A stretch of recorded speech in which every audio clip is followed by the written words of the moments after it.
be our cue to start? It'll be somebody going, okay, we're good to go, because the camera's gonna go by. Cool. Hey, Kevin, what are we gonna use for a cue once you go? What? What are we gonna use for a live cue? Because you said you changed the live cue to 9:20. So they're trying to find out what the cue will be that they know when it's live. Are you gonna give them a cue, Kevin? When's 9:30? I guess. Oh, he said you. But they wanna know what the cue will be tomorrow morning. Just when it's. Okay. Will be the clock ticks 9:30, then it's ready? You're gonna walk out on stage. Should we start now? Okay. Okay. Welcome everyone to the 2019 TEDx Youth Main Event. Our presenters have been working so hard for this day. We are so excited for them to share their ideas with you today, and they're excited to, and I hope you're excited too. These young men and women are helping to shape a brighter future with their revolutionary thinking, and we are thrilled to give them a platform to share their ideas. So before we begin, we wanted to briefly introduce ourselves. This is Lisa Sack, a TEDx mentor who enjoys exercising her left and right brain as an accountant and an artist. She's also a self-proclaimed Friends trivia expert. If you know anything about Friends, Lisa is definitely a Monica. Thank you, although I am trying to be more like Phoebe. And this is Gianna Razak, a TEDx presenter herself, who is the youth voice on our board of advisors. Not only is she an athlete, playing both golf and field hockey, but she's also an artist. Wait, hang on. So you're competitive, artistic, and fashionable. You're like Monica, Phoebe, and Rachel. Anyways, we're your MCs today. Over the past couple of months, Jan and I have come to know the presenters and each other very well. We discovered we're kind of kindred spirits. You could basically call us twins. I mean, come on, the resemblance is uncanny. Some of you may be wondering, what exactly is TED? TED was founded more than 25 years ago as a conference for people from the worlds of technology, entertainment, and design. For the past 10 years, TED Talks have been available online for free at TED.com. Shortly thereafter, TED launched a new program called TEDx, enabling anyone, anywhere, of any age to host a TED-like conference. TED lends its name, its format, a few simple guidelines, and some of its content to independent TEDx events just like us. Everything you see before you comes down to the hard work put in by all the participants, volunteers, and TEDx team. Here's how the program will work. There's 4 sessions, each containing a series of videos and live presentations. Between each session, we'll take a break so that you, the audience, gets a chance to meet our presenters and discuss their ideas. Lunch will be provided after session 2. Because the event is being filmed live, and to the courtesy of the presenters, we ask that you please turn off any cellular devices and do not leave the auditorium while someone is speaking. We do ask all the presenters to stay after the talks so we can have photos and final presentation. Today, our presenters will be exploring this year's global theme, Uncharted. Each new idea that's discovered, developed, and then shared truly ventures into uncharted territory. We hope you leave today feeling inspired to forge your own path and create your own future. Here in Fort Worth, our event is hosted for youth and by youth. The TEDx Youth Fort Worth team thanks you for taking the time to be a part of this exciting global event. It's all about ideas worth sharing. So let's get this show on the road with a video. Getting access to great ideas hasn't always been easy. Back in the day, you'd only be in the loop if you're literate, educated, rich, and a man. Good thing times have changed. The internet has made sharing ideas a breeze, and no one's doing that better than TED. No, not you, TED. I'm talking about the non-profit organization that's big on spreading awesome ideas. Twice a year, TED holds this conference with thought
TEDx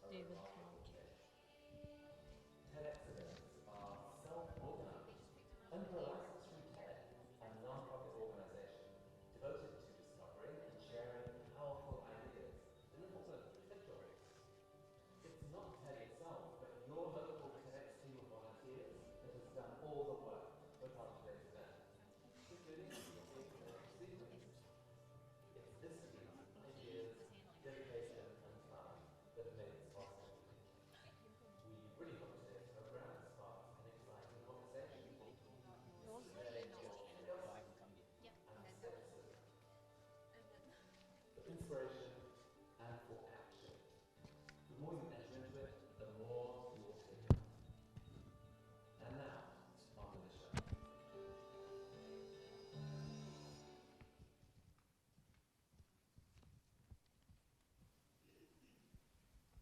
That's a little bit about TEDx. Now let's take a moment to learn about TEDx Youth Fort Worth. It is my distinct pleasure to introduce our chairman. Dr. Jeff Johnson is a retired, highly decorated member of the United States Air Force and a veteran of both the Vietnam and Gulf Wars. But wait, there's more. Dr. Jeff has been a member of Toastmasters International since 1949? Wait, no, that can't be right. 1989. Like Dr. Jeff likes to always say, he is as old as dirt. He has taught public speaking here in Dallas-Fort Worth for more than 30 years. His passion for helping young people find their voice, combined with his background in technology and design, was a logical stepstone to TED. Dr. Jeff is the TEDx licensee for Fort Worth and chairman of TEDx Youth Fort Worth. Please help me welcoming Dr. Jeff Johnson.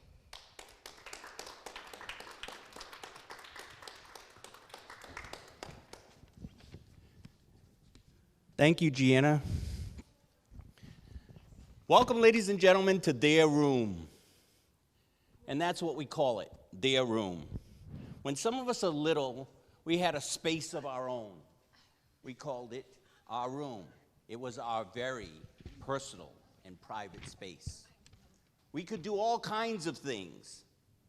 We could sing, we could laugh, we could cry, and we could even cuss. Because it was our space. That's what we call TEDx Youth Fort Worth. We literally call it their room, where they can share their ideas, they can share their experiences, and then we help them with a little guidance to find ideas worth sharing.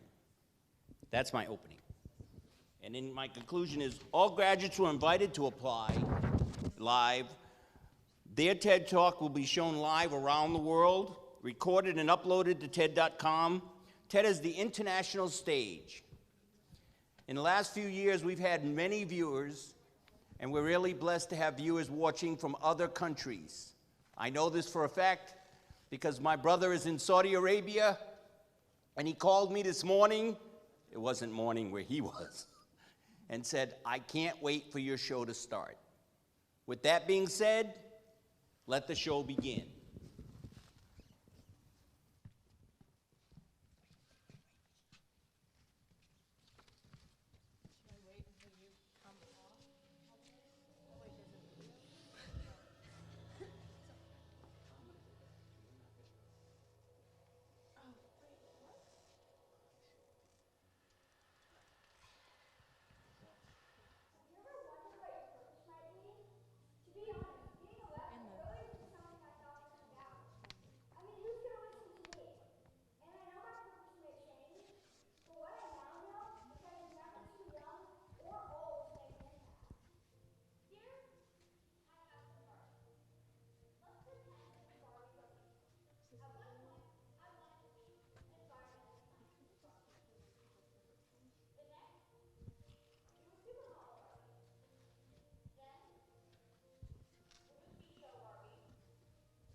you're talking again, right?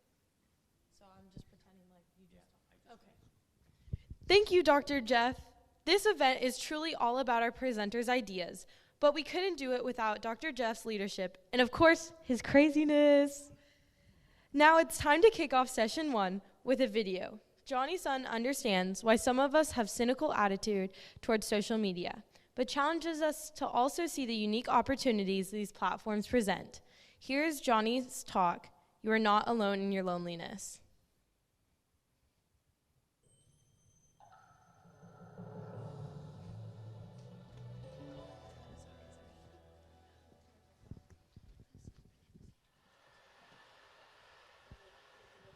Hello.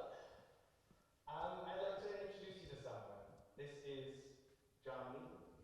That's Johnny, but spelled accidentally with an M, in case you were wondering, because we're not all perfect.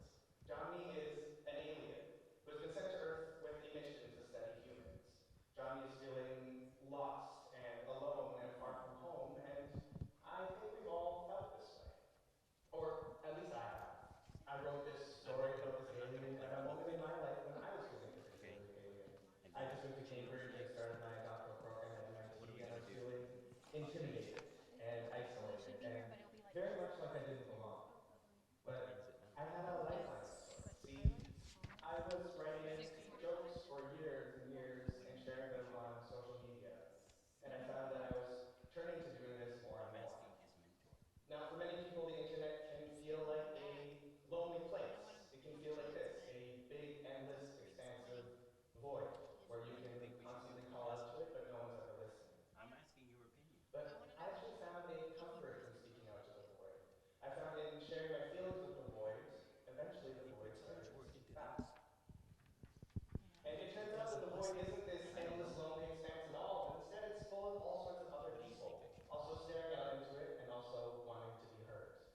Now, there have been many bad things that have come from social media. I'm not trying to dispute that at all. To be online at any given point is to feel so much sadness and anger and violence.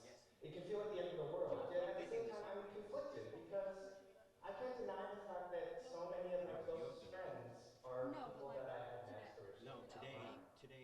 And I think that's partly because there's this confessional nature to social media. It can feel like you're writing in this personal, intimate diary that's completely private, yet at the same time you want everyone in the world to read it. And I mean, part of that, I think the joy of that is that we get to experience things from perspectives from people who are completely different from ourselves. And sometimes that's a nice thing. For example, when I first joined Twitter, I found that so many of the people that I was following were talking about mental health and going to therapy in ways that had none of the stigma that they often do when they talk about these issues in person. Through them, the conversation around mental health was normalized, and they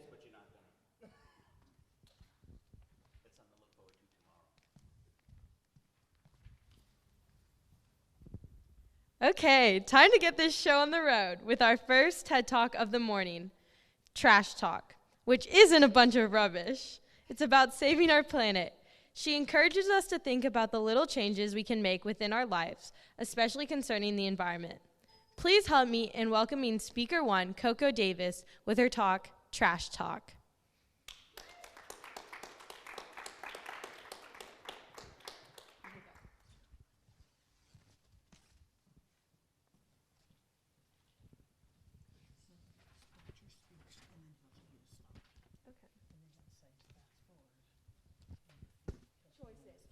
Life is full of them.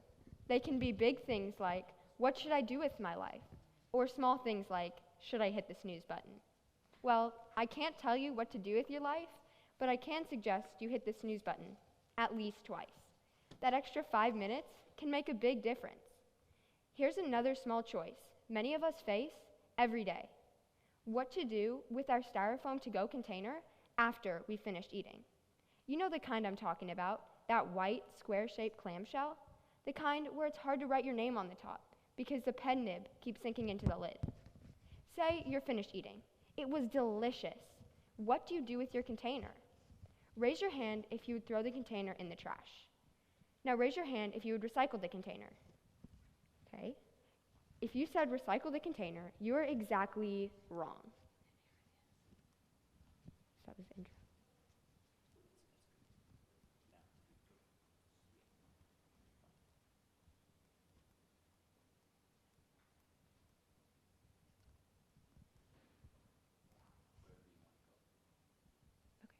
So, I challenge you, the next time you get your favorite food or drink, to consider smart recycling practices. Think about what you know before you throw. Then, you will have my permission to hit the snooze button as many times as you want, knowing you are helping to save the earth one smart decision at a time. Thank you.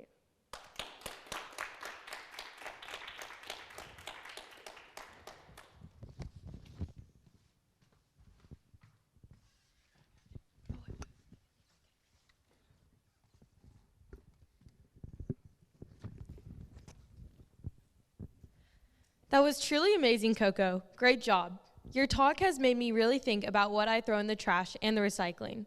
Learn from Coco and put some thought into those little things, even if you don't think they'll affect anything. Do I skip this one and then go? Okay.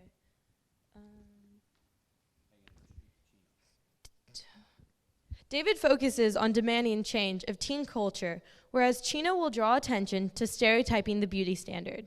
She enlightens us on the perks of being different and why we should not generalize people before knowing their character. Please help me welcome to the stage Speaker 3, Chino Anya Deegwu, with her talk, Eye of the Beholder.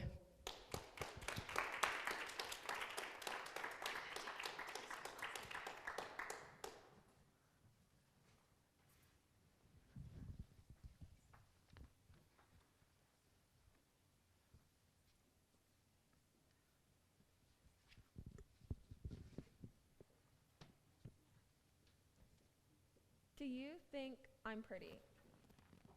Go ahead, take a good look. What about your peers and the audience around you? What do you think about how they look? And I'd like you to keep this in mind as I go through my talk. Now, I also want you to think about how your opinions may be different from the person sitting right next to you.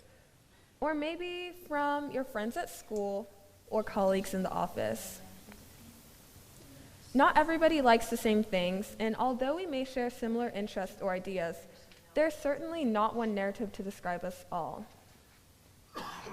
But if this is true, why are there certain beauty standards in our society that are supposed to define what beauty is? 32, 23, and 32. Now, I know these probably just sound like random numbers, but raise your hand if you think you know which measurements I'm referring to. Wow, that's actually a lot of people. Well, for those of you who don't, 32 inches is a measurement of the bust, 23 inches is a measurement of the waist, and 32 inches is a measurement of the hips. To help you understand this, you could picture it as the perfect hourglass. But let's be honest, how many people do you know who actually have these exact measurements? Well, let's take a look. A few years back, about 3,000 women were surveyed, and they were asked to provide their hip and waist measurements to the researchers.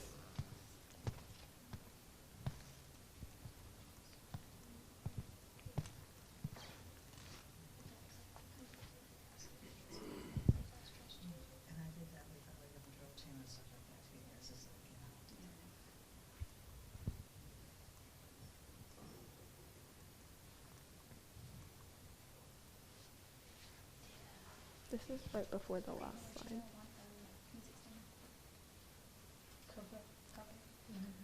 Well, there's also been shown that there are positive changes as well.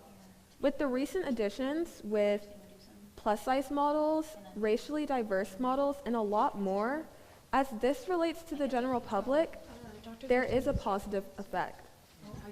Now, what I like may not be your cup of tea, and that's okay.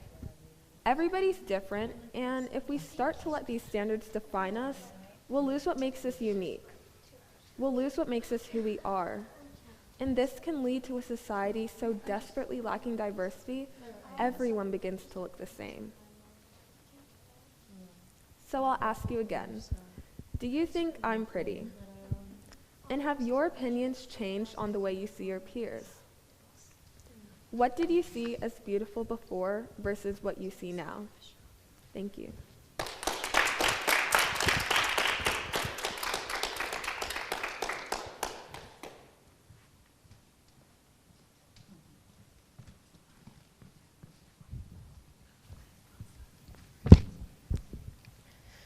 Amazing talk, Chino. Your talk has made me really think about how I use the word pretty and how the world perceives it. I guess you could say that beauty depends on the eye of the beholder. Ladies and gentlemen, I'm sure you are very excited from our first three presenters' ideas and are eager to hear them discuss their thoughts. So we have provided a break during which you may visit with our presenters in the reception area, which is just behind you. After the break, we will continue hearing these amazing talks.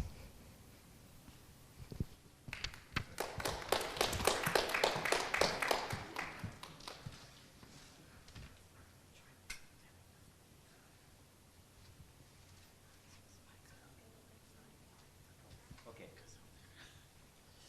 So we're gonna come back from break, Go straight to the video. go straight to the video. Is that a Shweta? Okay, so.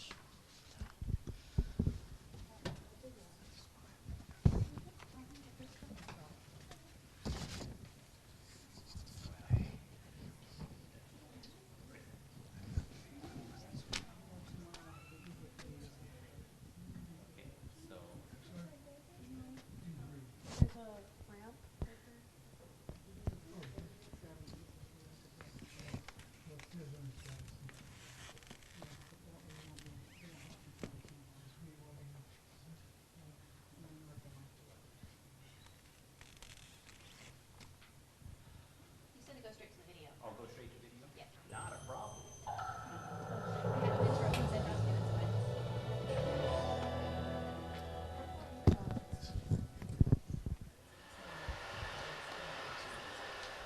I was 8 years old.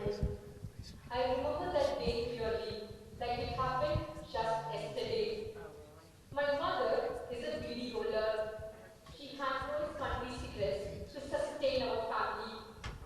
She's a hard worker and spent 10 to 12 hours every day rolling bidis. That particular day, she came home and showed me her bidi rolling page book. She asked me how much money she has earned that week. I went through that book, and what caught my eyes were her thumbprints on each page.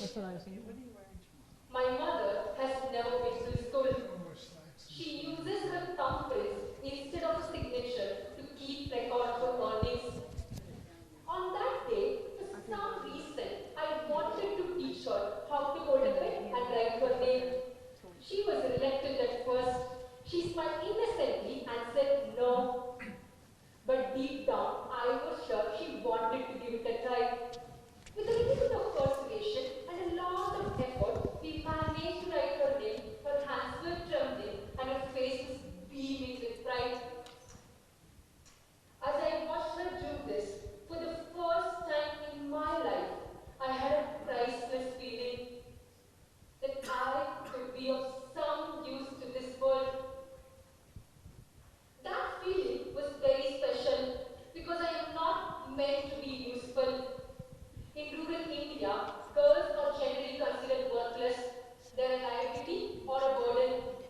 If they are considered useful, it is only to cook dishes, keep the house clean, or raise children. As a second daughter of my conservative Indian family, I was very clear from a very early age that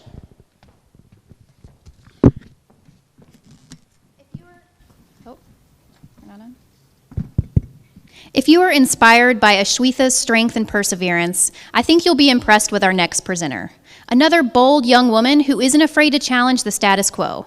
Gabby Sides feels a sense of personal responsibility to address a relevant generational challenge and has an important question to ask us all: to do or not to do? Please help me welcome Gabby.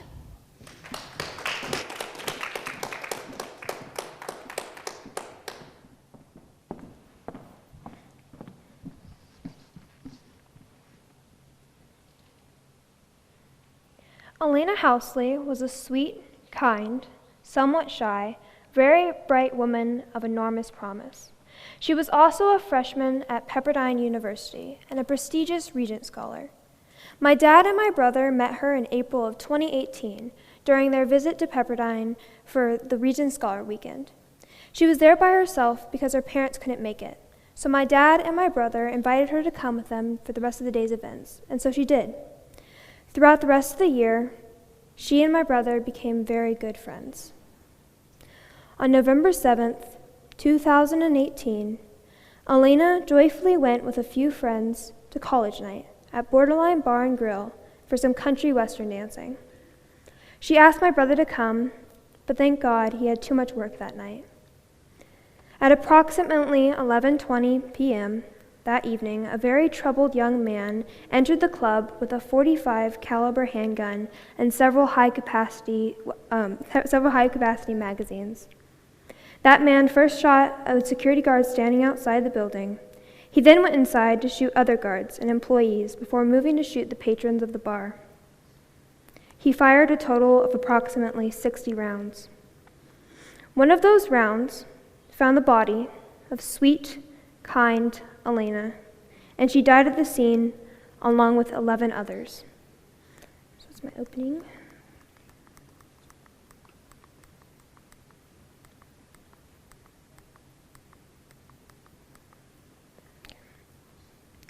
If sweet Elena could stand right here on this stage and ask for your action, what would you tell her? Look right into her eyes and think about what you would tell her. What would you tell her mom and her dad? Elena can't be here, but I am here. I'm choosing to be her voice today. Sorry. I'm choosing to be her voice today, and I implore that you be her voice too. Stand up, be counted. To do or not to do? No, do the right thing.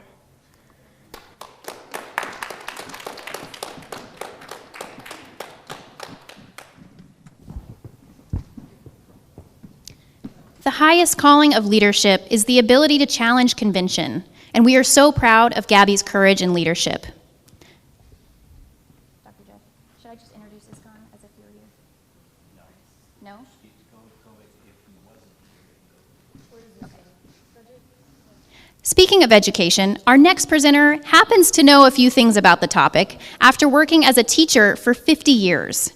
Peter Pachter has two life passions: kids and education, and we can glean a lot of wisdom from his talk, Who's Responsible? Please help me welcome Peter Pachter.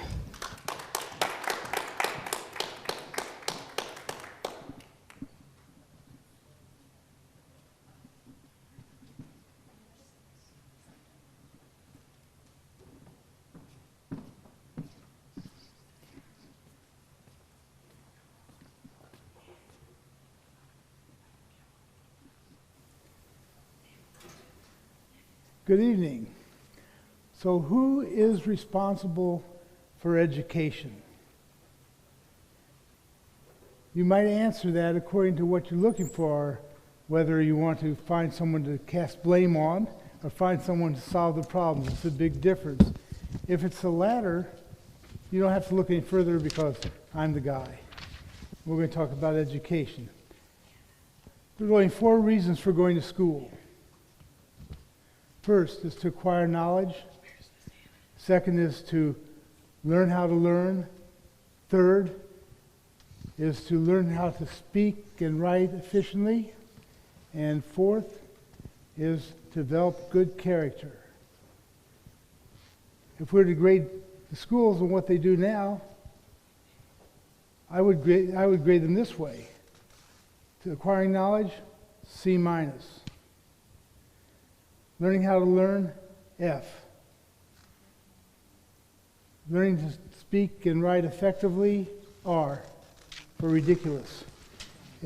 And building good character, F. Is that enough for you? I'm going to go back to, I am responsible. That's the last paragraph. That's what you want to go? You wanted the conclusion, right? Yes. Yeah, that would be my conclusion. Okay, go The last thing I'd like for you to learn is probably the most important thing you will ever learn in your lifetime.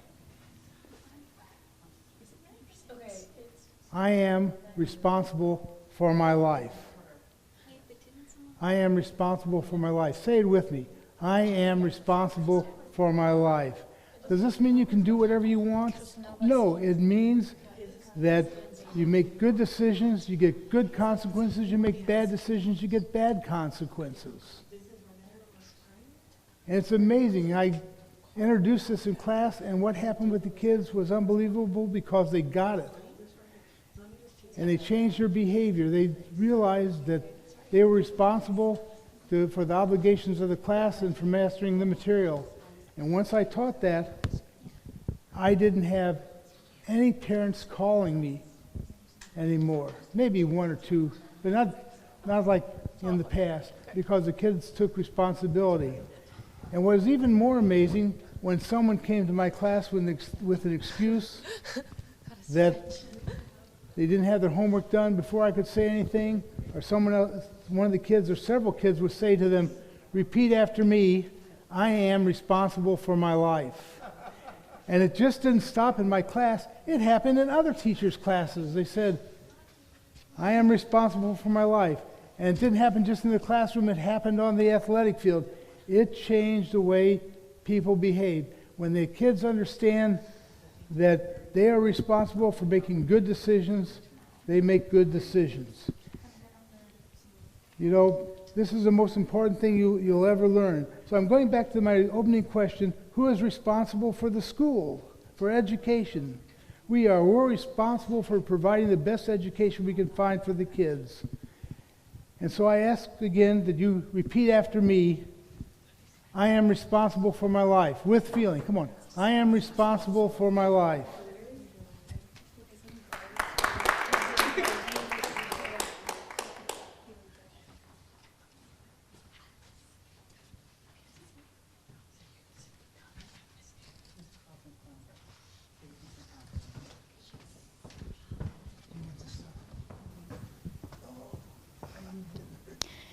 Peter always has a way with words, and he's been a mentor to us all, students and adults alike. All right, it's time to refuel before we continue with the program. Who's ready for lunch? Me too. While you're enjoying the complimentary pizza out in the reception area, please take the time to visit with Gabby, Iskan, and Peter to discuss their ideas. After visiting and eating, we'll come back together to hear more great talks, including Trinity Valley's own Mrs. Anna Carlson in session 3.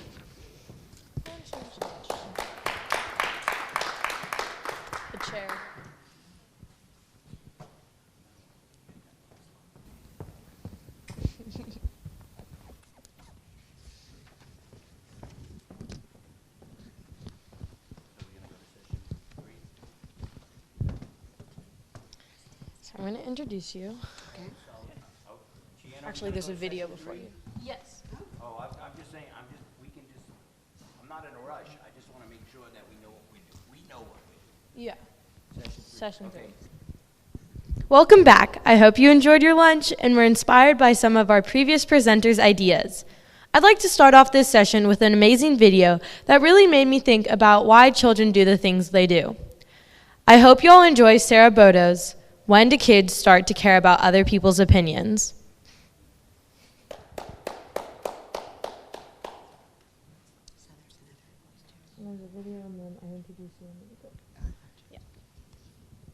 Okay, so I just want to get clarification. It's just you, Gianna, that's introducing session 3? Yeah.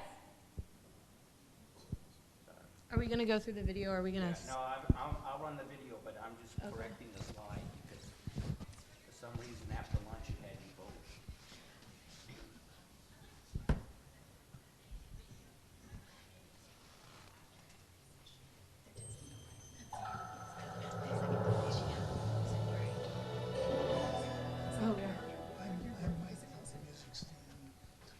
Okay, I'll leave it up to you. I want you to take a moment and consider what you are hearing right now. I have a deep philosophical question for you. Why are we not all wearing comfortable pajamas right now? Well, I'm a psychologist and not a mind reader, although many people think that's the same thing. I can bet you that your response is somewhere along the lines of, I'm expected to know PJs in public, or I don't want people to think I am a slob. Either way, the fact that we all choose to wear business casual clothing as opposed to a favorite pair of sweatpants is not a silly coincidence. Instead, it reveals two defining human characteristics. The first is that we are cognizant of what other people value, like what they will approve or disapprove of, such as not wearing PJs to these sorts of settings. And two, we readily use this information to guide our behavior. Unlike many other species, humans are prone to tailor their behavior in the presence of others to garner approval.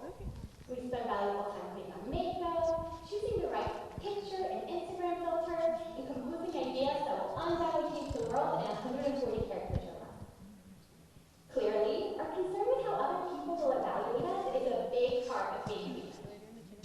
Despite this being a big human trait, however, we know relatively little about when and how we come to care about the opinion of others. Now, this is a big question that requires many studies. The first step to uncovering this question is to investigate when in development we become sensitive to others' evaluations. I've spent the past 4 years at Emory University investigating how an infant who has no problem walking around the grocery store in her onesie develop into an adult that fears public speaking for fear of being negatively judged. Now, this is usually a point when people ask me, how to investigate this question exactly? Infants can't talk, right? Well, if my husband were up here right now, he would tell you that I interview babies. Because he would rather not say that his wife experimented on children. In reality, I design experiments for children, usually in the form of games. Developmental psychologist Dr. Felipe and I designed a game called the Robot Task to explore when children would begin to be sensitive to the evaluation of others. Specifically, the Robot Task captures when children, like adults, strategically modify their behavior when others are watching. Do anything I want. To do this, we showed 14 to 24-month-old infants how to activate a toy robot. And importantly, Notice how she drops her last line. Wow, isn't that great? Well, there she didn't. Saying, uh-oh, But when she was first starting, she was like, Following this toy demonstration, we invited the infants to play with their remote, and then either watch them or turned around and pretended to be around. The idea was that if by 24 months, children aren't sensitive to the evaluation of others, then their non-expressive behavior should be influenced not only by whether or not they're being watched, but also by the values that the experimenter expressed towards pressing their remote. So, for example, we would expect children to play with the positive remote significantly more if they were being observed, then choose to explore the negative remote once no one was watching. To really capture this phenomenon, we did 3 variations of the study. Study 1 explored how infants would engage with a novel toy and there were no values or instructions provided. So we simply showed infants how to activate the toy robot but didn't assign any values, and we also didn't tell them that they could play with their remote, providing them with a really ambiguous situation. In study 2, we incorporated this You'll do fine. positive and a negative. And in the last study, we had 2 experimenters and 1 remote. One experimenter expressed a negative value for pressing the remote, saying yuck, the toy moves, while the other experimenter expressed a positive value, saying yay, the toy moves. And this is how the children reacted to these 3 different scenarios. So in study 1, the ambiguous situation, I'm currently watching the child. She doesn't seem to be too interested in pressing the remote. Once I turn around, now she's ready to play. Okay, now you want to see the rest of this one, right? Sorry. I'm just mean. You'll see it tomorrow.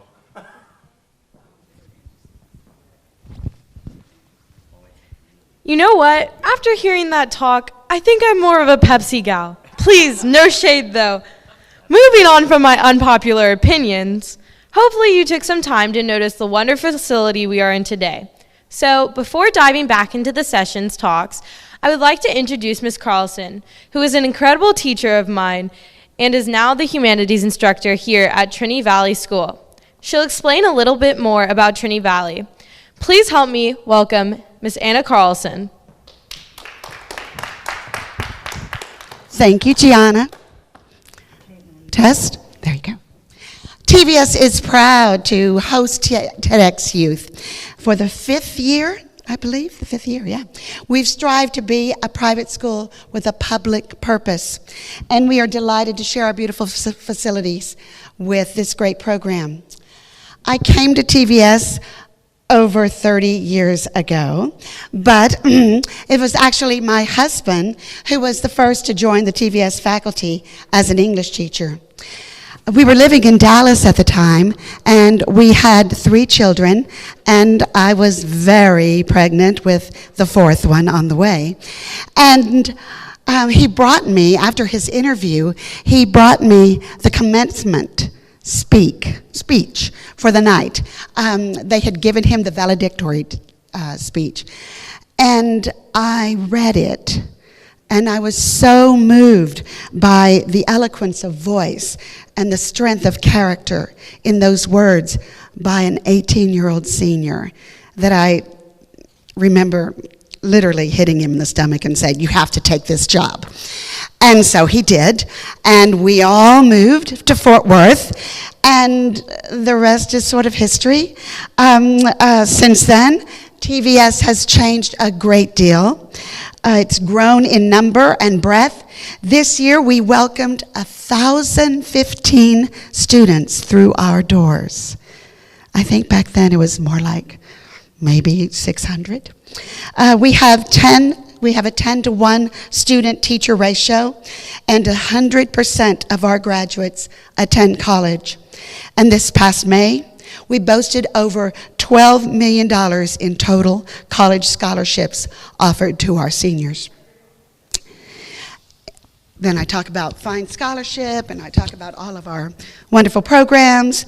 And then I say, Trinity Valley certainly recognizes and embraces the opportunity to open its door. Hello? It's on. Okay, you hear me? No, it's not. Okay, did I hit it? How about that? Testing? Is it flashing? Well, it is flashing. Thank you. Trinity Valley certainly recognizes and embraces the opportunity to open its doors to all students from our greater community. Okay, hold on. I'm sorry. No problem. That's why we want to test it before we go live. You want to change the mic, Lily, or something? We'll give you the mic. Yeah.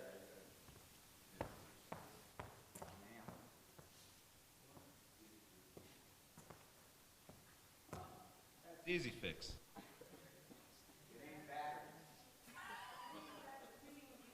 Let's make sure we put batteries in all the mics. I like it. I like what you're saying. $12 million of scholarships for our senior class of about 86 kids. Yeah, I use 11 million myself. That's amazing. It is pretty amazing. I'm sorry, sir? 500 students? Yeah. But that was when Abraham Lincoln was president. Listen, I was here before Peter was too. I rest my case. Let's not brag about that. Gettysburg together. Yes, score and 7 years ago. Thank you. Sir? Hello, okay. Trinity Valley certainly recognizes and embraces the opportunity to open its doors to all students of our greater community. Together with TEDx, we're empowering the leaders of tomorrow find their voice today.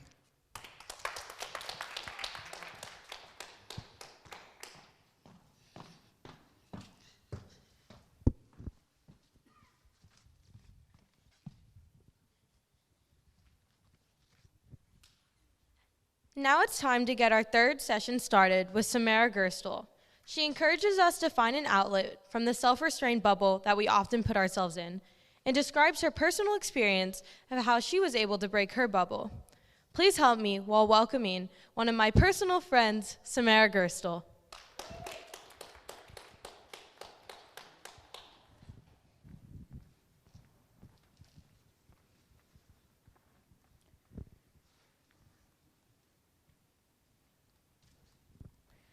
Have you ever felt stuck, constrained by your own thoughts, suffocated by your worry of what others may think of you? For a long, long time, I felt that way.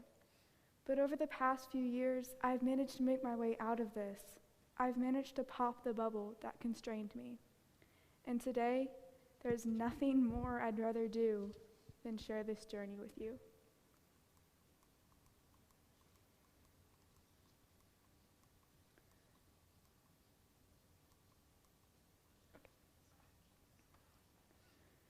Today, I've found my passion. I can do things and write things that I'm proud of, and I can share them with the world. To me, that's a pretty powerful thing. Oh my God. I forgot my line.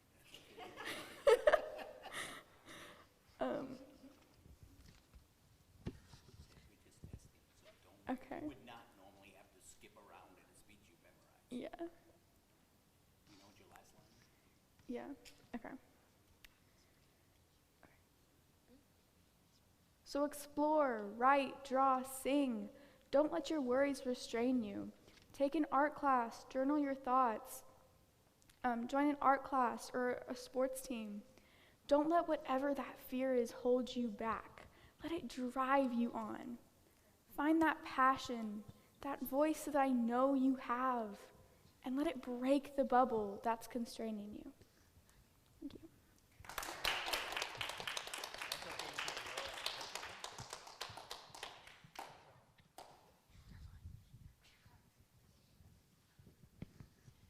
Thank you, Samara. You've certainly done a great job expressing the value of finding an outlet to express your emotions. You've inspired me and many others with your message to break our personal bubbles and replace them with passion. Samara stressed the importance of coping, while Hannah, our next presenter, will share her personal journey with something that would change her life forever. She encourages us to pick up the pieces and keep going with our life's journey, no matter what it throws at you. Please welcome Hannah Ventura with Rebuilding Fragment by Fragment.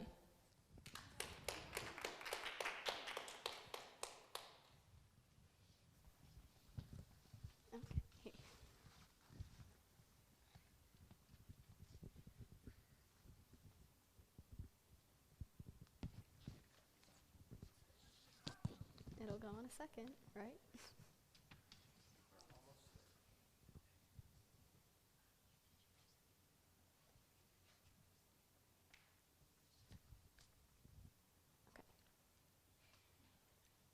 Okay. They say that pictures are worth 1,000 words. When you have an important and perfectly worded picture hanging on the wall, you never want it to fall, right? But then suddenly, your picture frame, it falls, and it's shattered on the floor in an instant. It fell far from your reach, and now it's changed for forever. If this happened to you, would you freak out and scramble to pick up the pieces, knowing it would never be the same? Or would you simply throw it away and get a new picture frame? My life was that perfect picture. Now we're going to skip all the way to the end. It's going to take a minute.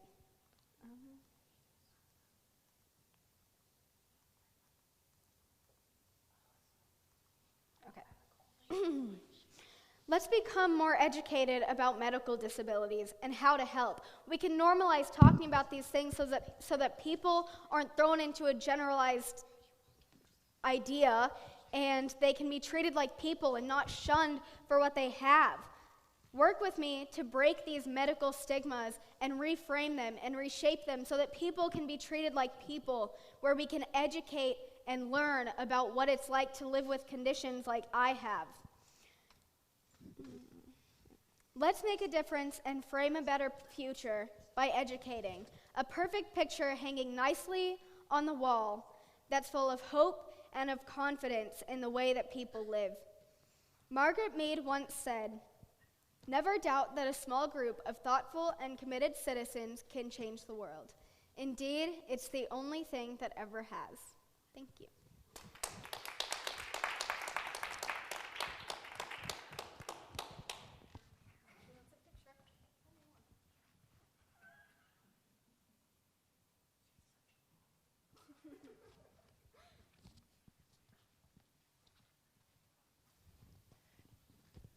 Thank you, Hannah, for being vulnerable with us and sharing your personal experience.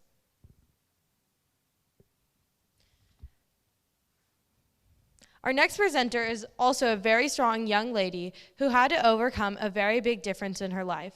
Nivea shares a personal experience of 3 words that would change her life forever.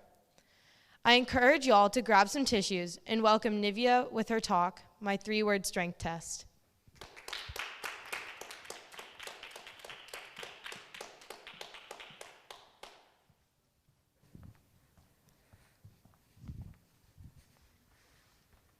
Strength. What exactly does that word mean? I mean, Google defines it as the quality or state of being physically strong. But what about our mental strength? That's something we don't think about very often. I mean, everybody has a different definition of strength. So let me tell you the story of how I got mine.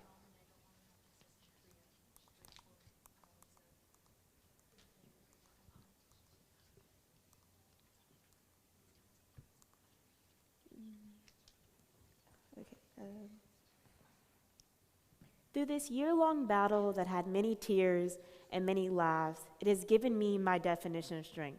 Heck, I'm still not exactly sure what it is, but this is what I have so far. Strength isn't being able to say you're okay when you're not and putting on a facade. Strength is being vulnerable, being able to say, I'm not okay, but I will be. We'll all have to face battles that might not be a part of our plan. So hold on tight, grab someone's hand, and face that battle together.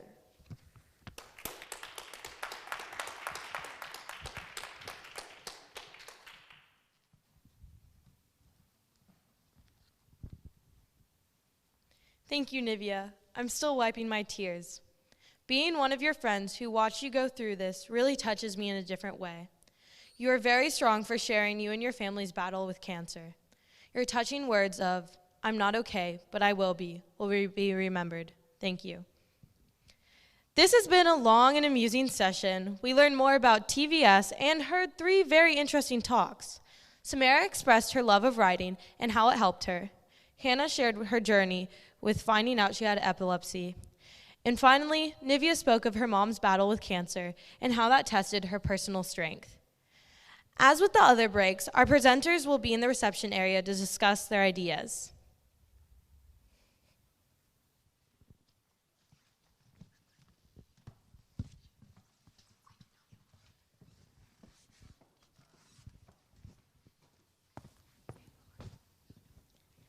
Welcome back. Are we having fun yet? Oh, you want me to pretend like there's a break? Oh, okay.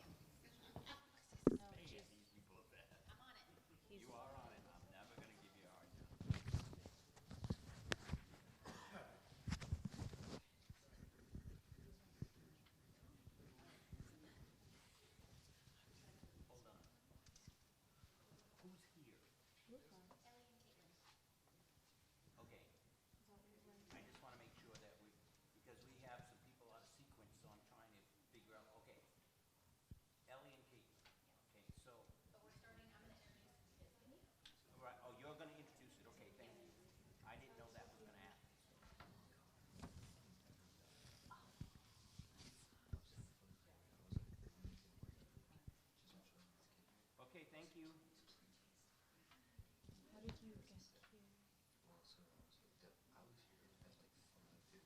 Okay, whenever you're ready, Lisa. Welcome back. Are we having fun yet? All right. We're kicking off our final session of the afternoon with a video that's a personal favorite of TEDx Youth Fort Worth Chairman Dr. Jeff Johnson. And I promise he's not the only one. After watching, I think you'll understand why. Here is Rita Pearson's talk, Kids Need a Champion.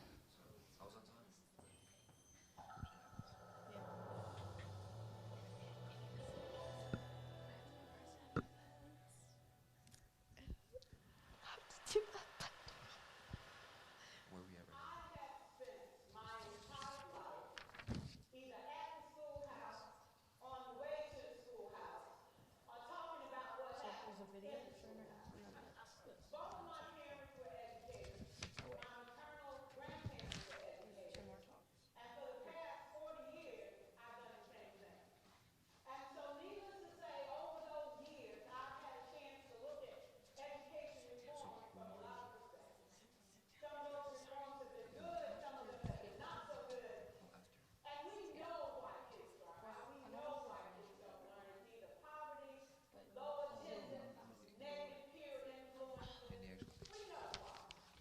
But one of the things that we never discuss, or we rarely discuss, is the value and importance of human connection. Relationship. James Comer says that no significant learning can occur without significant relationship. George Washington Carver says all learning is understanding relationship.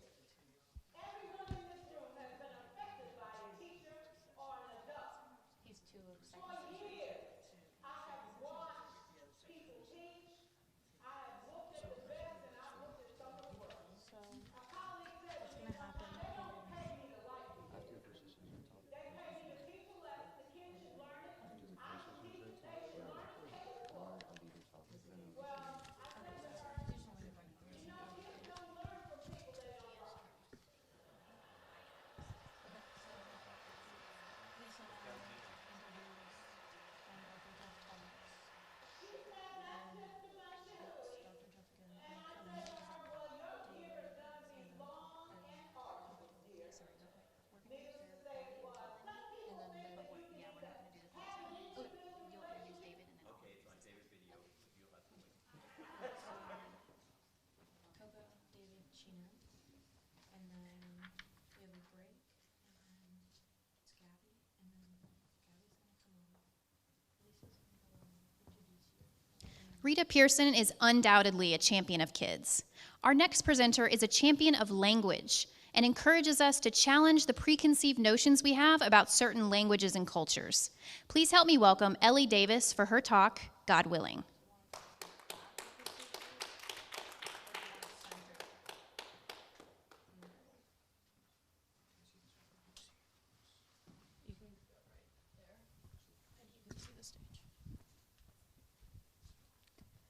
What does a terrorist look like? You might be thinking of someone who looks like this. But what do they sound like? Do they sound like this?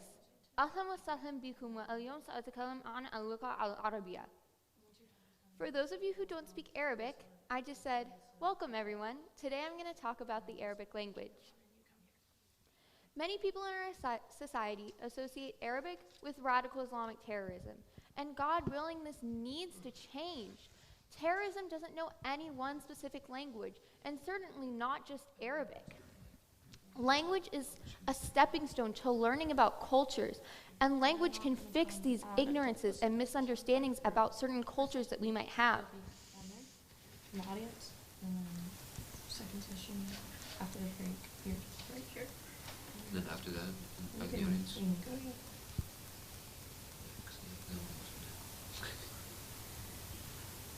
Inshallah, I hope that one day people don't judge others on what language they speak.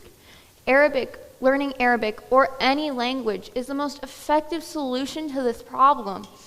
And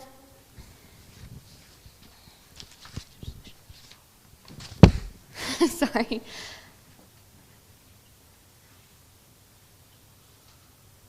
Okay. Yeah, okay. I challenge everyone to think about the impact you could have if you learned another language. You could change your community. You could change the world. Now imagine if 1,000 people did that, or 1,000,000. What kind of impact that would have on our society if one person, just one person, learned a stigmatized language.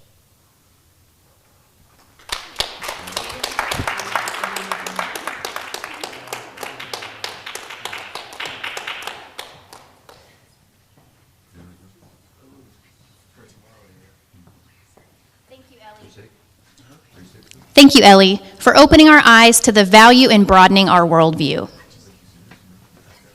Speaking of language, our next presenter is ready to show us a little bit of tough love by challenging a different kind of language we subject today's youth to and revealing the consequences it can have on the next generation.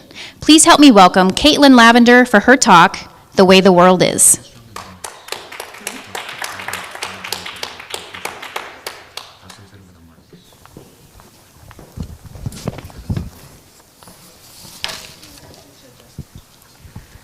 My heart raced as I tried to think of what to say. I'm not good with confrontation. Like, I'm really, really bad. But somehow, I managed to work up the courage to talk to my professor. I'm a homeschooled sophomore, but I also take classes at Tarrant County College for extra credit. I enjoy being able to take my education a step further, but it doesn't always take a step in the right direction. Though the homework is easy, school is no fairy tale. My Composition 1 homework is a perfect example of this.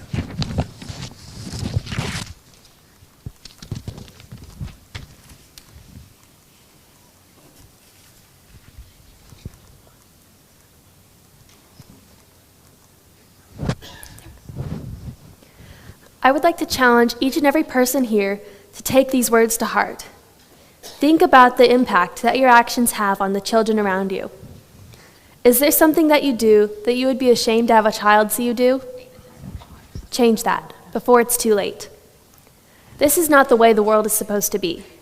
So let's change the world.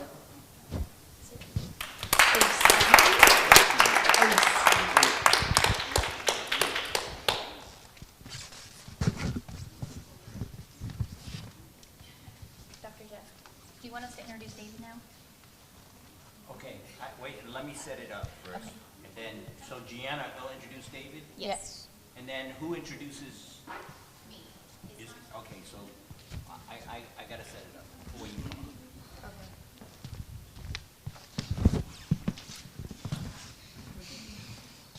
He's setting up David's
Okay.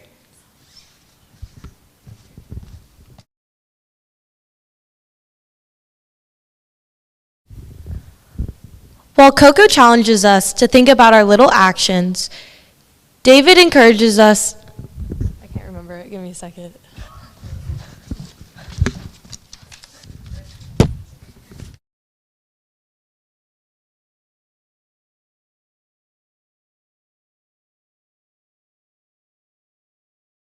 Cyberbullying.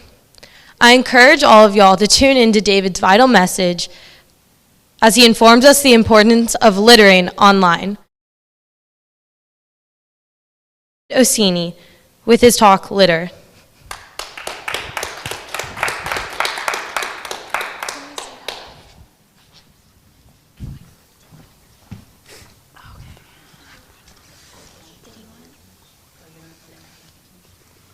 Sticks and stones may break my bones, but words may never,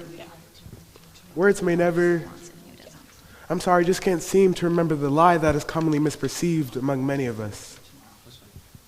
Words do hurt, words do break bones.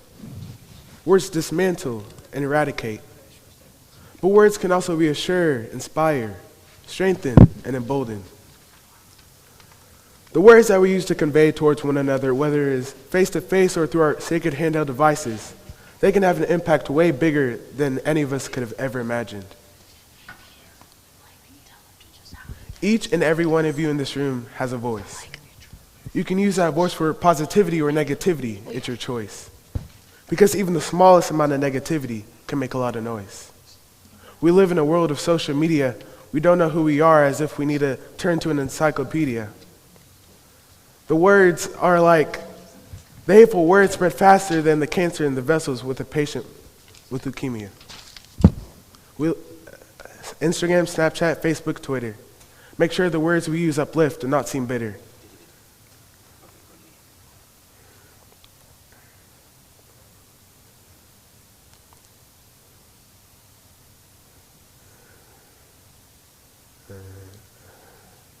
Then I just do my closing.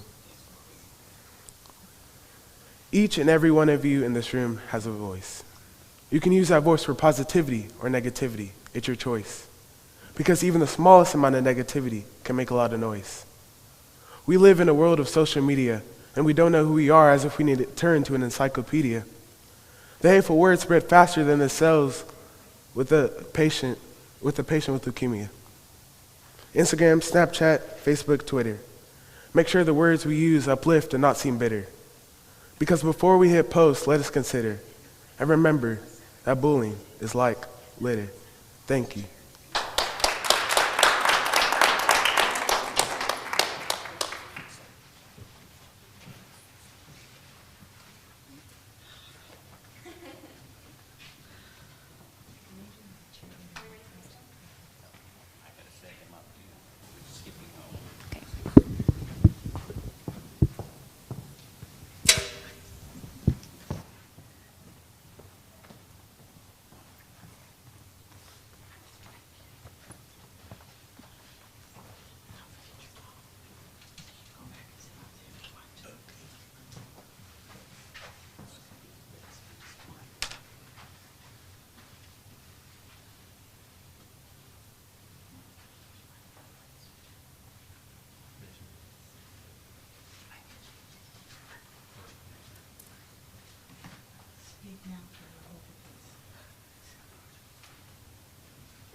Highest calling of leadership is the ability to challenge convention, and we are so proud of Gabby's courage and leadership.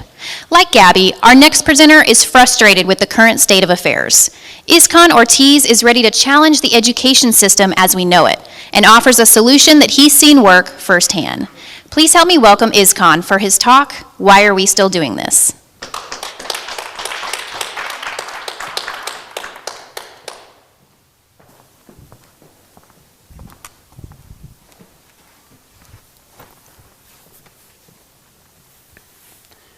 Nearly 200 years ago, politician and education reformer Horace Mann created the first public school in America. In its early form, the public school was designed to create the ideal worker, one that would sit at a desk for 8 hours a day and follow every task as instructed. Unfortunately, this industrial model does not work. As human beings, it is in our nature to reject authority from time to time. And this rejection may come in many forms. And for teenagers, tends to come in the form of procrastination. My solution?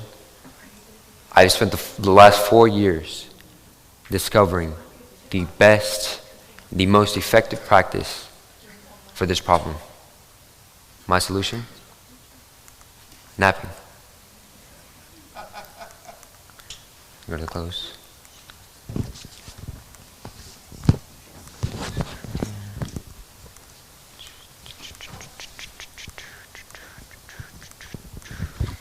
Right here.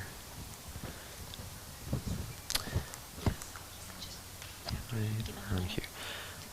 And what I saw when I looked into the eyes of every student is I saw a generation of leaders. I saw a generation of people willing to change the world, challenging the conventional style. And it made me think, why are we still doing this? Why am I still sitting in a chair like this, in a classroom that feels like this, when there's a better solution right around the corner? And it looks like this. I can see it. Can you see it? Thank you.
I love about Caitlin's talk?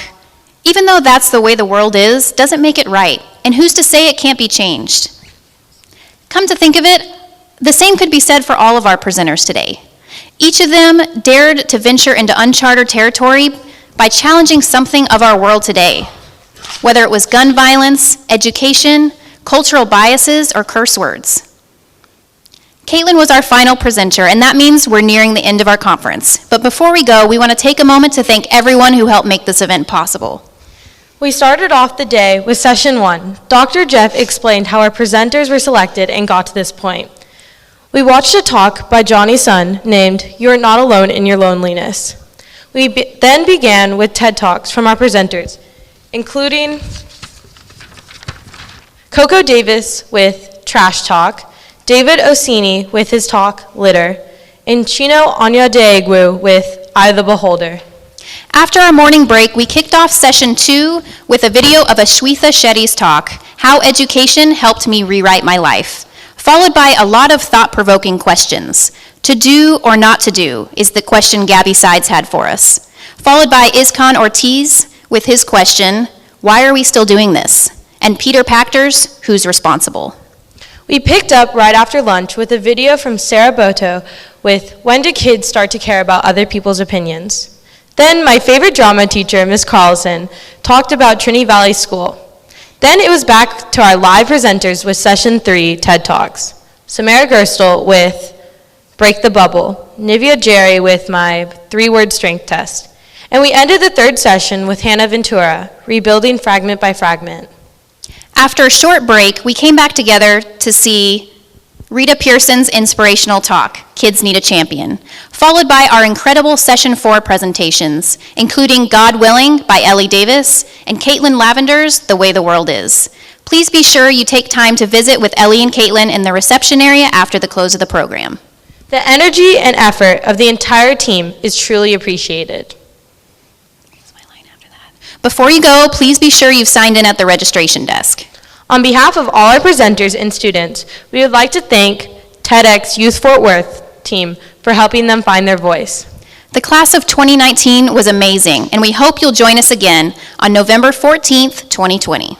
Once again, we'd like to thank all our supporters that made this event possible. TEDx Youth is truly a remarkable global phenomenon. Presenters, please start making your way back on stage for a final presentation and a group photo. The event is officially complete. Thank you, everyone, and see you next year. Should we look at each other before we say that line? Yeah. Okay.